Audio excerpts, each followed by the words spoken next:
Okay, folks. Patrick did such a great job there. I was going to very tempted to just let him keep on doing it, but we're going to kick off. We have three stories scheduled for this part, but one person seems to have gone AWOL.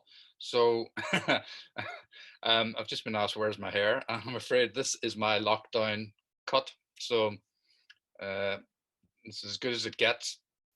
We're going to kick off anyway. Our next, she's a regular at 10 by 9 in the Black Box, and she has been wonderfully supportive. And you may know her blog, Sorry Wee Bastard, and I'm not using profane language, that's what it's called. So please, a big, warm, jazzy hands for Helen McClements. Hi, everybody. So what do you mean our flight's already left? We asked, incredulous at the chaotic excuse for an arrivals desk. It left 25 minutes ago, said the clerk officiously. Look in your ticket, it says 1:20. It's 5 minutes to 2 now. He tapped his watch officiously. See, 5 minutes to 2, it's gone. But we're with them, I cried, pointing to the rest of our group who were about 10 feet away in this ramshackle airport. No, said the man, who seemed to be quite enjoying himself by now. They are on the next flight to Nairobi. It leaves in 35 minutes at 2:30, and it is full. He pointed again to his watch. My fiancé and I stared at each other aghast. The check-in clerk was infuriatingly quite correct. He beckoned to the next travellers to come on, and we stepped to one side. We had to be in Nairobi for our flight home, and here we were, stuck in Zanzibar at an airport no bigger than the BP garage on the Ravenhill Road. We wondered how on earth we'd let this happen. Sickeningly, I'd had a rough idea. Our African adventure was hatched when I suggested that we take our honeymoon before our wedding, since we were getting hitched at Christmas, which didn't leave much time to go far. We could go in July, I suggested, and miss all that shite around the 12th. My intended agreed readily. We were living on the Craiger Road, which had become Flag Central, which didn't appeal to his Falls Road sensibilities. The year before, we had endured a trip to Portugal, highlights of which included grotty hotels, savage dogs, and a pool which looked and smelt like piss. Let's do something different this time, said my fiancé, a vague note of desperation in his voice.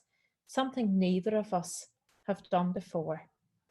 So we decided on a safari which took in Kenya, Tanzania, and Zanzibar with a company called Exodus. This could be some crack, said Stevie, growing animated, but I was worried. But then again, I worried about everything these days. When I'd visited him in New York where he worked and he came home half an hour late once, I feared he'd been knifed. When he had a bad dose of the cold, I worried it was swine flu and diligently rang the swine flu helpline 3 times. Once the battery died on his phone while he was travelling home from London, and I spent 2 hours glued to the television to see if British Midland flights had plunged into the sea. It was a surprise then that I wanted to visit Africa at all, but 5 years on from a terrible accident, I was trying to grapple back bits of my former self. I wanted to find the me who had spent Boxing Day parasailing over the Indian Ocean, the me who had swum in the shark-infested Mozambique Channel and taken a teeny tiny plane over Angel Falls in Venezuela. I missed that Helen, and I wanted my future husband to meet that version of me, not this one who was scared and jumpy and lacking courage, and, unless slightly inebriated, really rather poor crack. He reassured me that it'd be fine, and we went down to Trailfinders and we booked our holiday. Shortly after, our itinerary arrived, which was a fairly detailed read. Then Exodus sent us the same information. When they once changed the itinerary by a whole hour, Trailfinders sent that on. Exodus sent us an amendment, and so it went on. Every week, bulging envelopes plopped through our letterbox saying the same things as before. I started fucking them into the bin after the most cursory glance. Finally, it was time to go, and we made it to Kenya unscathed, met up with a group in Nairobi, and drove to our first camp at Lake Naivasha. I tasted the wood smoke on my lips, felt the African sun on my face, and looked at the red earth staining my trainers. Goats trotted past with jingling bells around their necks, and chickens clucked around the tents. I feel like I've come home, I said, and Stevie smiled. Our guides assembled lunch, and we watched in amazement as they assembled a kitchen out of the side of the truck, pulled out a table, and set out a feast of fresh bread and salads and burgers and luscious mango and pineapple. We were less impressed whenever they urged us to apply sun cream, drink water, get a good night's sleep, and wear insect repellent. We have travelled before, a few of us grumbled. But soon my mind began to empty, and I began to enjoy the sense of being mollycoddled. It was nice after a busy year to be woken at a precise time and told where to go and when, and I started to relax. And the animals, it was as though they knew it was a special trip. Even the guides were dumbfounded when a white rhino trundled past in one national park and a leopard came close enough to stroke. We saw a pride of lions and 6 cubs in the Ngorongoro crater, and so many giraffes that they became known as AFG, another fucking giraffe. A similar acronym existed for zebras. My nerves began to diminish, and it thrilled me to see my husband to be in his element, losing the pallor that one associates with techie nerds and literally pitching in, popping up our tent, then lending a hand to anyone struggling with theirs. He was all the crack. I was none. During the long journeys, I slept so much that our fellow travellers joked that I had narcolepsy. The fresh air, the early starts, and perhaps the sheer relief of having no disasters gave me leave to snooze. It seemed terribly cruel then when disaster struck. Only one guide had accompanied us to Zanzibar, and he had dropped us off safely, or so he thought, at the airport and gone back to get the ferry. We couldn't get him on the phone. Our group took off on their flight, assuring us that we'd be fine. Meanwhile, a small crowd gathered. Just take some money out, they said. There's a cash point. $500 worth should get you back to Nairobi. We hadn't checked the small print. We hadn't realised that on the ticket it said that our flight was half an hour earlier. We had been so mollycoddled that we'd gone along with everybody else.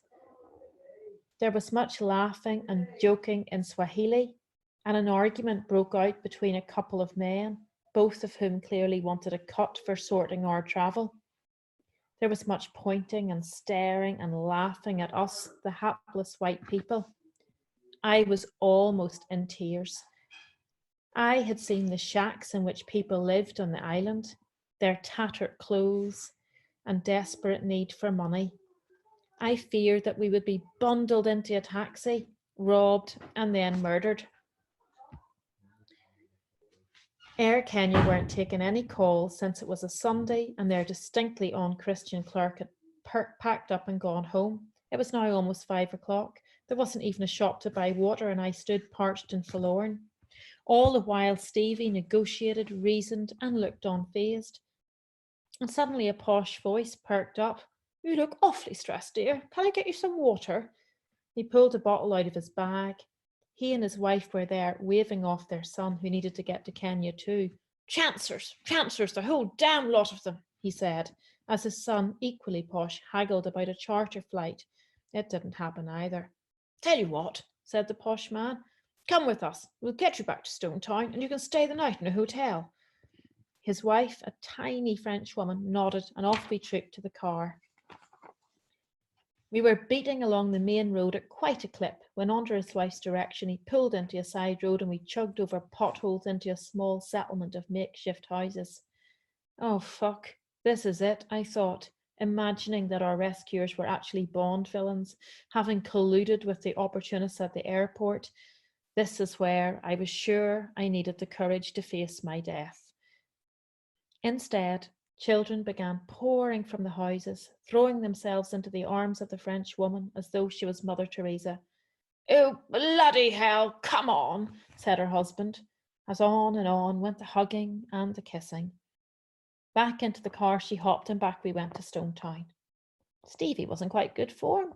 For him it was another chance to drink Tusker beer and enjoy the post-World Cup atmosphere. but every vuvuzela I heard made me still jump out of my skin. After very little sleep, we rocked up at the airport the next day and were almost immediately put in a flight with no extra charge. Throughout the whole debacle, I had shown no courage, no faith, and no ability to cope. But as usual, thank God for Stevie, or my long-suffering bastard, LSB. Thank you.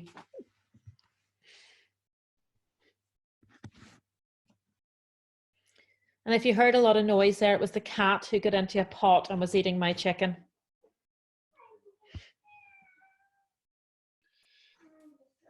Okay, Helen, thank you very much. I really do believe lockdown was created for you, because every time you leave the house, there seems to be some kind of catastrophe. But God bless you, we get great stories out of it. And nobody swears as good as you do. Oh, what a gift. Lovely to see you. Love to see you all. If any of you are kind of new to 10 by 9, you can follow us on Facebook or on Twitter or even on Instagram, where we are building up quite a following, thanks to Podrick, because he has a lot of fans in the States. So Podrick says follow 10 by 9 on Instagram. They kindly follow 10 by 9 on Instagram. We're delighted. If any of you aren't following us, please, I will pick your social media platform of choice and follow us there. And you can always go to our website, 10by9.com. There's a podcast there, it goes up every week. And we have had, since lockdown started, I've been asking people to just record a story, pick whatever theme they want. They can use themes we've already used or whatever their own idea. Send us a story, same usual rules, under 10 minutes from your own life and true. And just send it, email it in, and we will keep the podcast going throughout all of this because, well, wouldn't like to see the 10 by 9 experiment disappear. So, and of course, as always, with 10 by 9, we can only keep it going if we get your support, and you are wonderful, and it's so fantastic to see 100 people here tonight. Okay, enough of me. Next up, she's a late arrival. She had us on tenterhooks, but it is the wonderful Donna Hunter. And I have to warn you, the story does deal with issues of domestic violence. Okay. It's a brilliant story. Thank you. I'm here now. Can everybody see me? Hello? Hello? Can you see me? No, can't see you.